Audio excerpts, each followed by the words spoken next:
Friends అందరికీ hi అండి. Welcome back to our channel. First of all అందరి వీడియోని ఒక లైక్ అయితే చేయండి. కొత్త వాళ్ళు ఎవరైనా చూస్తుంటే మన టెలిగ్రామ్ గ్రూప్లో జాయిన్ అవ్వడానికి ట్రై చేయండి. మార్కెట్ అవర్స్ కంటే ముందే నేను షార్ట్ టర్మ్ స్టాక్స్ అయితే ప్రొవైడ్ చేస్తున్నాను అనమాట. ఒక్కసారి ఇక్కడ చూడండి, మనపురం స్టాక్ అయితే నేను 298కి చెప్పాను అనమాట. అది ఎందుకంటే అది వీక్లీ బ్రేక్అవుట్. ఆ ప్రైస్ అనుకో వస్తే ఖచ్చితంగా మంచి హిట్ అయ్యే ఛాన్స్ ఉంది అని చెప్పి నేను అక్కడ పోస్ట్ చేశాను. చూడండి 8:15 పోస్ట్ చేశాను, అంటే మార్కెట్ అవర్స్ కంటే ముందే. అలాగే నేను ఇక్కడ మన ఆ స్టాక్ ఓపెన్ చేసి చూపిస్తాను చూడండి. కొందరు ప్రాఫిట్ కూడా బుక్ చేసుకున్నారు.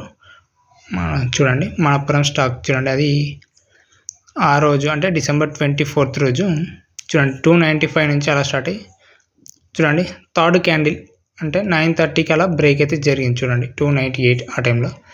సేమ్ డే అదే రోజు చూడండి మీరు 13 EMIతో ట్రయల్ చేసుకోవాలి. 316 వరకు అయింది. అంటే నేను చెప్పిన స్టాక్ సేమ్ డేనే ₹18 పెరిగింది అనమాట. అంత చిన్న స్టాక్ ₹18. అట్లీస్ట్ ఒక ₹10 మీరు ఇంట్రాడేలో తీసుకున్నా కూడా మంచి ప్రాఫిట్లో ఉంటారనమాట. ఇలాంటి షార్ట్ టర్మ్ స్టాక్స్ కోసం మన టెలిగ్రామ్ గ్రూప్లో జాయిన్ అవ్వడానికి ట్రై చేయండి. అలాగే టెలిగ్రామ్ గ్రూప్లో నేను డైలీ నిఫ్టీ అనాలిసిస్ పోస్ట్ చేస్తున్నాను అనమాట. డైరెక్ట్గా ఎంట్రీస్ ఏం చెప్పట్లేదు, కానీ ఓన్లీ అనాలిసిస్ పోస్ట్ చేస్తున్నాను. నచ్చిన వాళ్ళు స్కాల్పింగ్ ట్రై చేసుకోవచ్చు. Thanks for watching. వీడియోని షేర్ చేసే ప్రయత్నం చేయండి.